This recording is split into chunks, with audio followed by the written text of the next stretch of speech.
visita de una periodista y escritora que viene a presentar su libro. Un libro que creo que a todos nos puede llegar a interesar, la matriz de una historia realmente terrible que nos costó muchísimo asumir a los argentinos.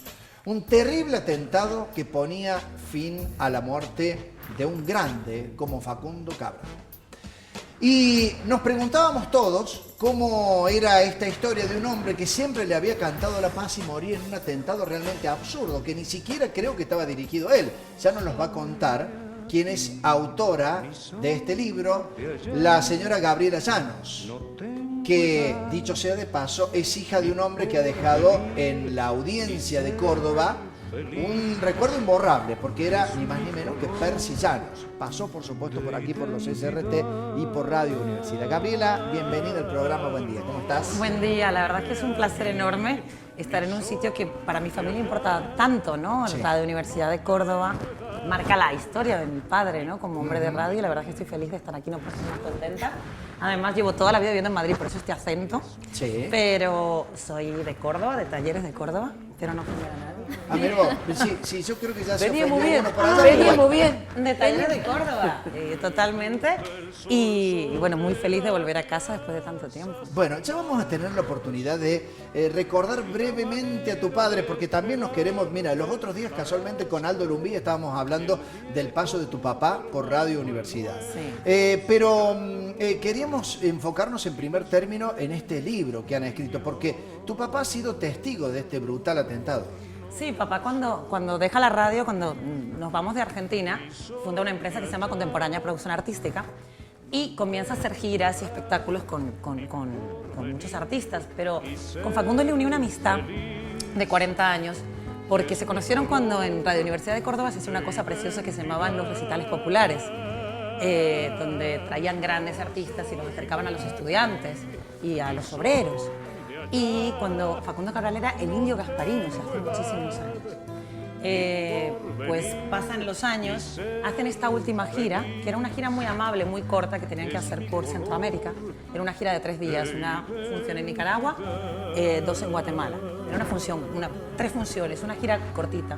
Papá venía de una situación muy dura porque acababa de fallecer mi madre y nosotros le decimos que le venía muy bien volver al trabajo y sobre todo estar con su amigo Facundo. Nunca íbamos a pensar que la fatalidad iba a hacer esto, ¿no? El azar, el destino, hizo que estuvieran en un coche donde no debían estar, en una situación que los condujo pues, a esto, ¿no? Si quieres te cuento esa noche. Sí. Esa noche, el último concierto que hacen en Quetzaltenango, regresan a Ciudad de Guatemala y tenían que ya coger el avión al día siguiente. Papá regresaba a Madrid, Facundo regresaba a Argentina, que tenía que comenzar un ciclo de quimioterapia. En ese momento, el azar o el destino, llámalo como quieras, los hace reencontrarse con el productor de Nicaragua, se llama Henry Fariñas, está por casualidad en Guatemala, y en ese momento papá recibe una llamada telefónica y le dicen que no pueden llevarlo al aeropuerto a las personas que tenían que llevarlo. Henry Fariñas se ofrece, le dicen, no os preocupéis, yo me levanto a las 4 de la mañana y os llevo al aeropuerto. Quedan a esa hora, se suben al coche, entre papá y Facundo ocurre esa pequeña discusión de ver quién se sienta adelante, ¿no? Porque papá le dice, Facundo, ¿estás cansado? Siéntate en el asiento de atrás, yo voy de copiloto, Henry Fariñas conducía. Y Facundo le dice, no, yo quiero sentarme adelante, quiero ir de copiloto, quiero estar... Pues, le encantaba ese coche, era una Land Rover blanca, y decía, esto parece un avión, yo quiero sentarme aquí. Y pues en ese momento, 5 minutos después de arrancar, porque el hotel estaba muy cerca del aeropuerto, papá dice que fue con silenciadores, ve cómo se van rompiendo todos los cristales de ese coche. Iba conduciendo, como te digo, Henry Fariñas, al lado iba Facundo, detrás iba él. Papá y Facundo iban hablando precisamente de eso, del futuro, de otros proyectos que querían hacer, hablándole muy cerca del oído, prácticamente agarrándole la cabeza.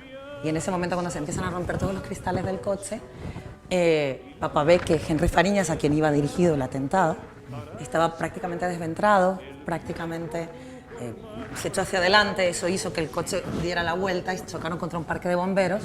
Y en ese momento ve la cabeza de Facundo inclinarse sobre su hombro izquierdo porque ya una bala perdida le atravesó la cabeza. A mi padre no le ocurrió absolutamente nada, llegó un bombero y papá por fin consigue gritar y decir, Facundo Cabral está delante, en el asiento del copiloto. Y esa es la foto que todos vimos, que recorrió el mundo, en donde se ve a Facundo tirado en un parque de bomberos, porque fue una muerte inmediata y a mi padre no le ocurrió absolutamente nada. Ah. Qué terrible momento. Sí. Y tu padre, me imagino, el impacto de tomar contacto con esa situación, la muerte del amigo, una muerte realmente absurda. Sí, además, uno no está preparado, creo que para ver la muerte en directo, ¿no? Ver que maten a alguien en directo, sí. O sea, delante de ti es una cosa terrible. Encima que ese sea tu amigo de más de 40 años, es un símbolo para Latinoamérica a nivel musical. Y además pensar que podrías haber muerto, porque no sé si habéis visto las imágenes en YouTube, pero estuvo... sobrevive de milagro. Sí, claro, o sea, fue una cosa prácticamente impactante. Yo digo que para todos el destino en ese momento cambió, es decir, Henry Fariñas, que luego resultó ser un auténtico capo del narcotráfico centroamericano, una persona que sobrevivió a ese atentado, a pesar de que todas las balas fueron hacia él sobrevivió y está preso. Está en la cárcel, una condena de 30 años. Facundo, una bala perdida le atravesó la cabeza. Yo digo que mi padre consiguió agarrarse de nuevo a la vida, ¿no? Te quería preguntar de Fariñas, justamente, el que luego se sabe que es un capo narco, a quien iba dirigido este atentado hecho con sicarios. ¿Qué se sabe de él? ¿Cuál era su rol en las redes de narcotráfico? ¿Cómo se ve vinculado él con el mundo del espectáculo? Mira, es una cosa muy curiosa porque nosotros en el libro tampoco quisimos hablar mucho de la parte, digamos, cruda y policial de la historia, pero mi padre me cuenta, mi padre no le conocía, Facundo le había conocido en otra oportunidad, en otra gira que hicieron por Nicaragua. Mi padre no lo conocía, pero me dice, ¿tú ves a esa persona? Era un tío de 40 años, un dandy, una persona profundamente culta. Además se le notaba que era muy fan de Facundo, porque dice, evidentemente no podía haber hecho esta gira por ganar dinero, porque había puesto una cantidad de afiches, de cartelería, de cosas, o sea, evidentemente no era por dinero, era porque él era profundamente fan de Facundo Cabral, ¿no? Una persona muy culta, su mujer, sus hijos. Nunca te podías imaginar que estabas frente a una persona que movía una red de prostíbulos, de manejo de drogas y de todo eso. Es una cosa increíble, ¿no? Estás sentado con esa persona y no te das cuenta, ¿no? ¿Qué más se sabe? Pues que evidentemente una de las cosas que jamás podía pensar y que realmente lo perjudicaron en todo esto es que Facundo Cabral estuviese sentado al lado de él cuando ocurrió esto, ¿no? Si no hubiese sido pues simplemente una situación que en Centroamérica se podría haber arreglado. Pero que Facundo Cabral estuviera ahí, desde luego desató una investigación, involucró al gobierno guatemalteco, involucró al gobierno argentino y bueno, pues salió a la luz una cantidad de cosas que venían desde muy atrás. Al principio tiene 30 años, ¿no?, de prisión. 30 años de prisión. 30 años de prisión y bueno, hay una cantidad de gente alrededor de lo que ocurrió al principio cuando la noticia recorre el mundo, porque evidentemente fue al minuto en internet, ya todo el mundo sabía lo que estaba ocurriendo. Se pensó que podía ser por Facundo, por sus ideales, porque le cantaba la paz. Salió Rigoberta Menchú diciendo que podía tener que ver con estas cosas. Además, estaban muy próximas las elecciones a Guatemala. La vicepresidenta Rosana Valdetti, que luego también descubrimos que estaba metida en una... Sí, ahí estaba la cosa muy complicada. Gabriela, y más allá de esta situación acerca de lo que era el entretelón de este atentado en donde muere Facundo, tu padre salva la vida de milagro. En Crónica de los últimos días, ahí vamos a ver, por favor, señor director, la tapa de esta edición escrita por Percy Llanos y Gabriela Llanos. Crónica de sus últimos días, Facundo Cabral. Más allá del atentado, ¿qué apuntan acerca de la figura de este enorme personaje? En realidad siempre me gusta decir, y es verdad, que no es un libro triste, es un libro en el fondo que habla sobre uno de los sentimientos más nobles que hay en la vida, que es la amistad, ¿no? Y en realidad se habla de esos 7 días en donde se unieron mi padre y Facundo y donde recuerdan esos 40 años de amistad, esos 40 años de anécdotas, de una vida muy extrema, porque si habéis seguido un poco a Facundo Cabral tiene una vida que a veces roza los límites de la verosimilitud, ¿no? Porque es una vida extrema, ¿no? Una vida extrema que tuvo un final que tal vez justifica todo lo que fue esa vida. Claro, ¿no? uno muchas veces se pregunta si no hay mitos en la biografía de Facundo Cabral, esto de que no tenía casa, de que vivía en hoteles, de que, digamos, si es una vida tan compleja como la que se conoce, o sea, es puro mito. La verdad es que sí, o sea, lo que sí te puedo decir es que Facundo yo lo conocí muchísimo y mi padre evidentemente mucho más. era un tipo muy consecuente. Lo que te decía encima del escenario te lo decía abajo, te lo decía a cualquier hora del día. Es decir, él era muy consecuente con su discurso. Pero efectivamente, tú dices, no puede ser que en una sola vida hayan ocurrido hechos tan extraordinarios. Pero mi padre muchas veces me decía, si a ti te llegan a decir que Facundo va a morir víctima de un ajuste de cuentas del narcotráfico en Guatemala un 9 de julio a las 6 de la mañana, no te lo crees, dices. Entonces, acabas pensando que quizá todo eso le vuelve a dar como credibilidad a esa historia tan extrema, ¿no? Tan de personaje, ¿no? Y yo muchas veces digo, si Facundo no hubiese existido, habría que haberlo inventado, ¿no? Porque por una novela. Gabriel, ¿es cierto que él veía la muerte cerca, la presagiaba, tenía algún contacto, algún diálogo con la muerte en los años previos a este atentado? Sabes que, claro, a raíz de lo que ocurre, uno empieza a hacer lectura retrospectiva. Hace un montón de relecturas y uno realmente comienza a ver símbolos y signos, ¿no? Pero efectivamente esos 7 días, aparte de ser muy especiales también por el estado anímico en el que se encontraba mi padre, ¿no? Por un poco para manejar la ausencia, Facundo esos últimos días estuvo bastante más místico.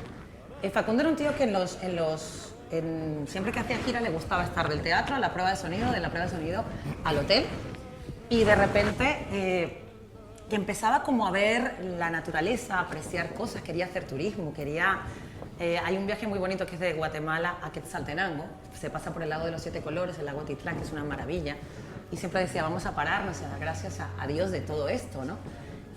Hablaba mucho de dónde le gustaría morir y cómo y cuándo.